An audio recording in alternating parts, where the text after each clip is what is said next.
avait les mêmes joueurs, les mêmes techniciens, les mêmes fédéraux, mais l'organisation a changé et les résultats ont changé. Le problème moom boo ko bëggee résoudre doo toog fi nga nekkoon bi ngay am problème bi. Faut nga changer paradigme. C'est important. Mais coow li mooy naka la ñu war a mën a wóolu fédération bi naka la ñu war a mën a insister ak fédération bi après li fi xew pour que mu delloowaat mbir yi à leur place. Est-ce que am nañ capacité bi. Fédération dafa ñëw 6 mois après ñu nekk champion d'Afrique ce qui veut dire qu'ils sont pas mauvais ce qui veut dire que xam nañu nan la ñuy gagner ce qui. lu mën a tamit mën nañ ko jàngatee neneen mën nañ jàpp ne kon dañoo yeggale rek loo xam ni mu ngi fi woon. waaw mais li fi woon puisque jógewu fi nañu continuer gis puisque def nañ ko mu jig ñu lu tax ñuy changer ñëw nañu août.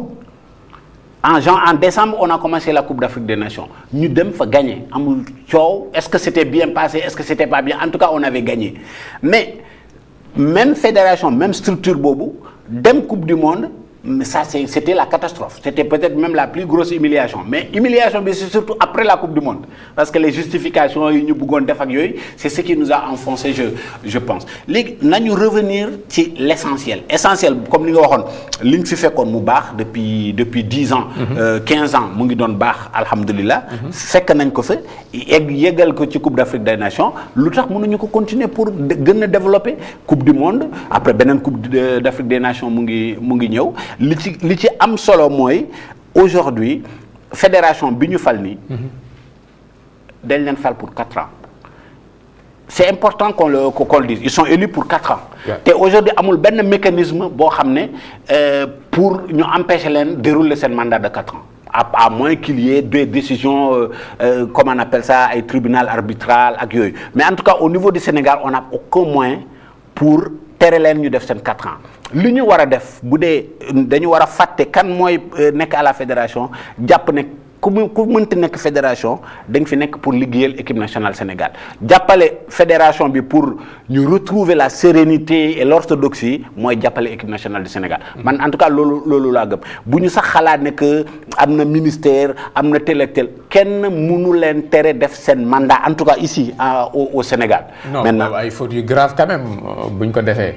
mais defuñu ce qu'on a lan mooy enfin li ñuy wax faute grave gisu amu fi en réalité il y a des fautes de gestion peut-être il y a des fautes de communication mais amagul loo xam ne lu tax ñu mën a dissoudre wala arrêter une fédération loolu malheureusement ça fonctionne comme ça ils sont élus pour 4 ans malheureusement c'est bien de le souligner. Non mais c'est vrai parce que tamit drapeau réew boo demee nga koy défendre foo xamante ni yeneen réew nga tasel war nga mën a rendre compte quand même bu dee am na yenn jalgati war nañ la mën a sanctionner loolu FIFA est-ce que jotul tamit.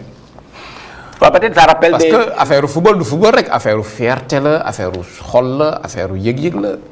mais comment on appelle li du faute par exemple bon équipe nationale bu perte. C'est pas une faute de gestion en réalité. Ça dépend si nous perdons. Voilà.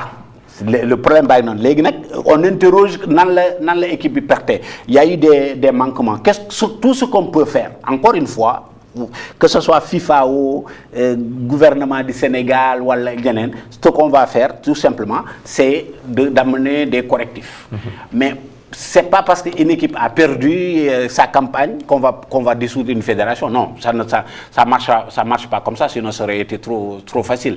Ils sont élus pour 4 ans et le mouvement du football a tout mis en place pour protéger justement ceux qui sont élus, parce que c'est quand même la communauté du football qui les a élus. C'est plus de 500 membres, c'est à tout le Sénégal, des présidents de clubs, etc., qui les ont élus. Maintenant, il y a un camp qui conteste cette élection. C'est au niveau du tribunal arbitral du sport, c'est supranational, ça dépasse la CAF, ça dépasse la FIFA, ça dépasse les juridictions sénégalaises.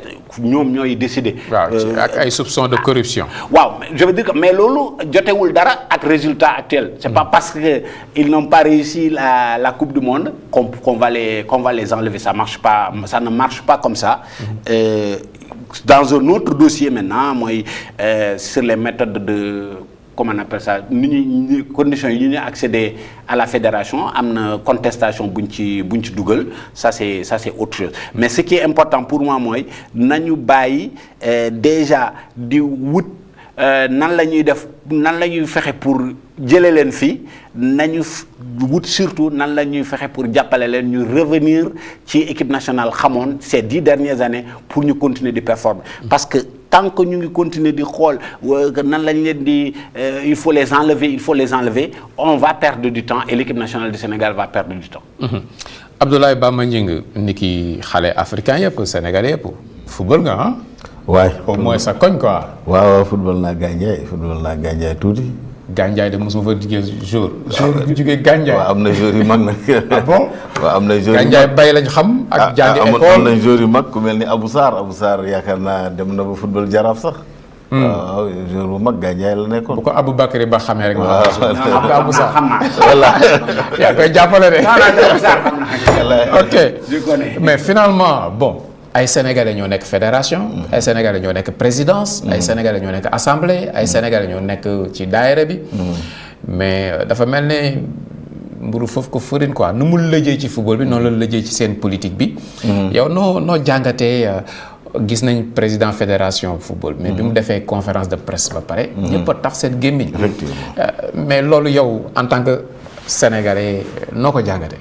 waaw di wax ne xam nga je pense Aboubacry wax na ko léegi xam nga en fait ay résultats sportifs sur le terrain li koy andi mooy une bonne organisation en amont donc en amont il faut mu am une bonne organisation et je pense que fédération bi ni ñu comporté woo en tout cas ci coupe du monde bi vraiment de mon point de vue c'était pas digne d'une bonne fédération et surtout maintenant après ni ñu mën a ñëw justifier ni ñu échec bi ak li ñu jeté en pâture l'entraîneur loolu yëpp dafa nekk loo xam ne ni honnêtement de mon point de vue ay nit bu ñu àndee du ñu doxalee noonu te gis nga nit nag boo daanu nit boo àggee suuf doo xool fi nga daanoo li la fakastal ngay xool. donc fédération bi je pense que ci loolu la ñu war a sëgg lan moo leen fakastal mais ñoom ni ma gisee fi ñu daanoo la ñu nekk di xool te ku daanu li la fakastal nga war a xool ko ba xam ko pour beneen yoon nga mun ko éviter donc man daal su dee am na en tout cas lu ma leen di conseiller mooy nañu xoolaat en tout cas organisation bi parce que entraîneur boo fi mën a andi si le système organisationnel bi ñu mettre en place mu gungewu ko les mêmes causes vont produire toujours les mêmes effets. moi je crois que loolu daal. oui nañ xool li leen fakastal. waaw mais lëj na de ah. waaw xam nga nag lëjul de xam nga lan la. gis nga xam nga lu Sénégal lu ko sonal. dañuy lijjanti lu lëjul. te booy lijjanti lu lëjul day andi lëj-lëj. waaw Sénégal dañuy fekk lu lëjul. ñu di ko lijjanti loolooy andi lëj-lëj bi parce que affaire baa ngi doon dox de. mais nag réew mi loo fi gis mu am problème rek na nga xool. dañuy fekk lu lëjul ñu di ko lijjanti far andi lëj-lëj. moo xew ci politique bi moo xew ci sport bi moo xew fépp.